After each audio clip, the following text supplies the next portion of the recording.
Hello and welcome to the Newsbrief for Saturday, June 7th. Thanks so much for tuning in today.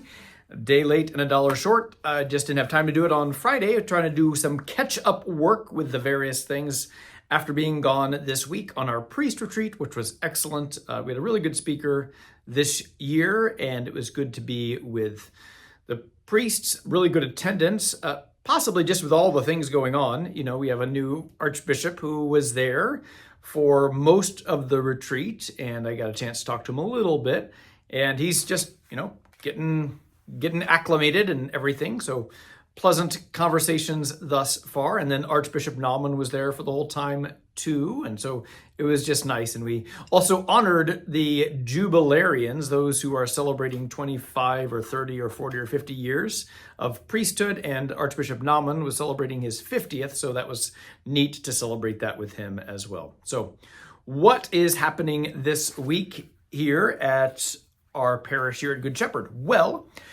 our Pentecost celebration is tomorrow. It's at 1:30 after the 12:30 Mass, and there will be all kinds of tables with all kinds of different food and music and cultural experiences. So if you can come tomorrow, that will be wonderful. I'm looking forward to it. I had to miss it last year because I was in El Salvador dedicating the new bridge at El Buen Pastor, our sister community there.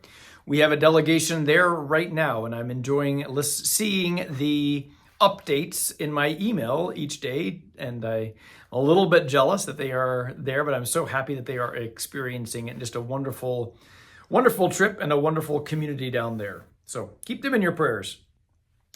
This Friday, we have a celebration for Father Mersman, who is celebrating 5 years of being a priest. Now, normally we don't make too much of a big deal about 5 years.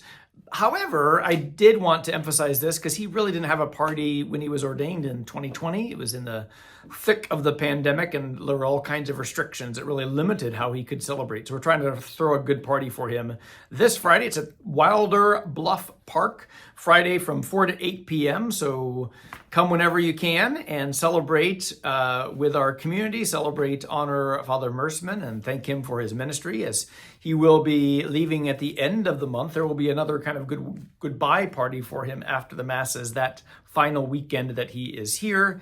But this is a great opportunity and just a great chance to be with folks. We do ask you to bring, it's kind of a potluck. So if you are A through I, it says, bring fruits or veggies. If you are J through Q, bring sides. And if you are R through Z, bring desserts. It's BYOB, and then there will be, I think they're doing burgers and hot dogs or something there. So come if you can. That's this Friday the 13th. It's a lucky day for us to be together. And that is pretty much it. We are collecting box fans again, as we did last year. I'll say more information next week about that box fan collection, especially for those in these hot summer months that that don't have air conditioning or don't have a home or whatever. Great for them. And then my schedule for this weekend is I have the 8, the 10, and the 4. So I have the 8, the 10, and the 4 o'clock. Father Mersman then has the 5 and the 12:30.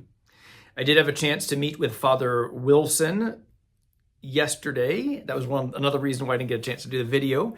And he's just delightful. And he's really, I think, excited about a new challenge being here at Good Shepherd. He's coming from Blessed Sacrament, where he has been the last couple years. And he just said he just really enjoyed being at our parish, and it's so tranquil and peaceful and everything. Blessed Sacrament's a hard place to live. He asked, are there gunshots here? And he said, not usually. So just a different kind of atmosphere here than it is in that area of Kansas City, Kansas. We do have a very peaceful environment here, at least in my experience. That was one of my experiences too when I was moving here from KCK in Wyandotte, and just how quiet the rectory was, in contrast, because I lived right by the train tracks there, the train stations, all of those, there's lots of trains cranking all the time. So just much quieter here in Shawnee. He really does not speak English much. The goal will be to get him to celebrate some daily masses at least to begin with. And we'll just see how that progresses. But he probably will not be celebrating any of the English masses, at least for starters. And we'll just have to figure things out as we go along. he is open to learning. He just asked, would you like me to continue to take classes? Do you have a tutor here or whatever? So he is very open to learning, but he has not had a great need to use much English in his first assignment here at KCK. Lots of Spanish ministry that really filled his time up there. And we'll just see how things develop here. But he will mostly be focusing in on organizing our Spanish ministries and celebrating many of our Spanish masses and those things. So it was a delight to meet with him, and I look forward to working with him. He will arrive on July 3rd. Theoretically, he starts on July 1st. However, I'm out of town for a couple days that day with those days. So I'd like to be here when he arrives. So he's going to come on Thursday the 3rd instead of Tuesday the 1st. And Father Merceman's last day is Monday, June 30th. That's pretty much all the news for today from GSN. I hope that you have a wonderful weekend, and we will see you next time.